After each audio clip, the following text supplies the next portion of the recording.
नमस्कार दोस्तों, आप देख रहे हैं द हिंद 24 न्यूज। सजा का समय निर्धारित 2:45 मिनट पर सुनाई जाएगी सजा। विचारपति अनिर्बन दास ने बारी बारी कर सभी की बात सुनी। अदालत में सीबीआई ने कहा पीड़िता पैसे के लिए 36 घंटा की ड्यूटी नहीं कर रही थी, बल्कि समाज सेवा के भाव से कर रही थी 36 घंटा की ड्यूटी। सीबीआई कर्मक्षेत्र में हुए इस घटना के बाद महिलाओं में कॉन्फिडेंस की कमी आई है।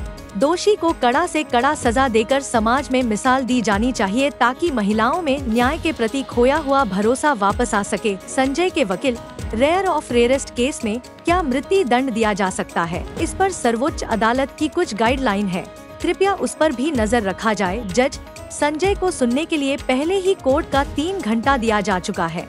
समय की बहुत कमी है, अगर आपको कुछ रेफरेंस में देना हो तो लिखित में दे दें। তার জন্য একটা প্ল্যাটফর্ম তৈরি করে দিচ্ছেন এবং সেই ইঙ্গিত উনি শনিবার দিন দোষী সাব্যস্ত করার সময় আমাদেরও জানিয়ে দিয়েছেন।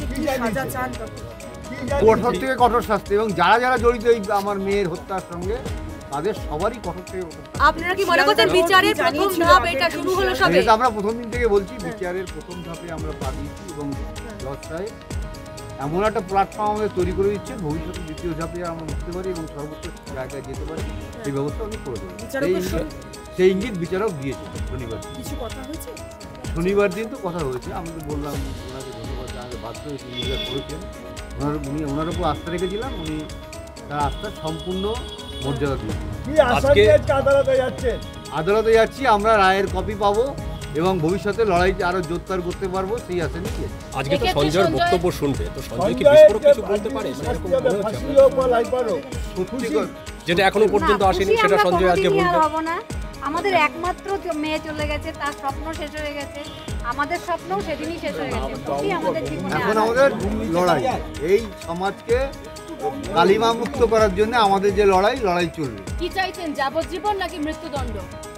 কঠোর থেকে কঠোর শাস্তি।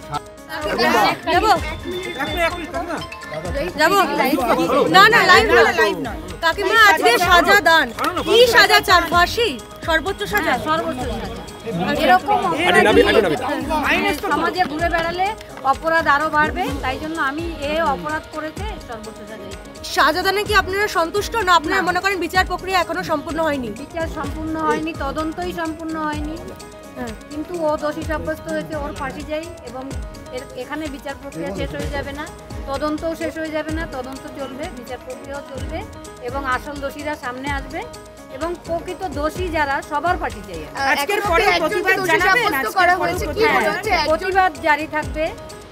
কোর্টে যেমন আমাদের সুপ্রিম কোর্টে আছে, হাইকোর্টে আছে, শিয়ালদা কোর্টেও থাকবে, তেমনি রাস্তার আন্দোলনও আমাদের জারি থাকবে। কি মনে হচ্ছে একজনই কি দোষী?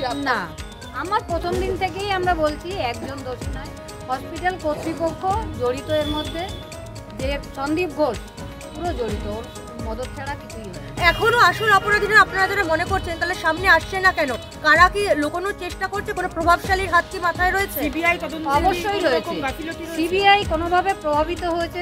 ফাঁসি তো নিশ্চয়ই চাইবো, মৃত্যুদণ্ড। মেয়েটা ছোটোর থেকে দেখছি, ওর মামার বাড়ি আমার পাশেই, মানে একদমই ছোট থেকে ওর জামাই ষষ্ঠীতে ওরা আসতো। এখন জানি না বিচার ঠিক পেলো কি না, তবে আস্থা তো আমাদের রাখতেই হবে। এই ফাঁসি ছাড়া আর কি। আমার তো মনে হয় না যে একজনের পক্ষে এত এইসব কিছু করা এতটা সম্ভব নয়। একটা আরজিকর মতন জায়গা, আমিও আরজিকরে ছিলাম, কিন্তু এত সিকিউরিটি, টাইট সিকিউরিটির মধ্যে একজনের পক্ষে সম্ভব না। মনে হয় বিচারটা ঠিক হলো না আমার মনে হয়। আপনার নাম? আমার মনে হয়। আপনার নাম? আমার নাম তনুষা সূত্র। আমরা তো চাইছি সর্বোচ্চ বিচারটাই পাক, ফাঁসি হোক সঞ্জয় রায়। কিন্তু সঞ্জয় রায় তো একা করলে হবে না, ওর পক্ষে তো একা করা সম্ভব হয়নি, আরো লোকজন ছিল সাথে। ऐसे ही तमाम खबरों के लिए जुड़े रहिए द हिंद 24 न्यूज के साथ।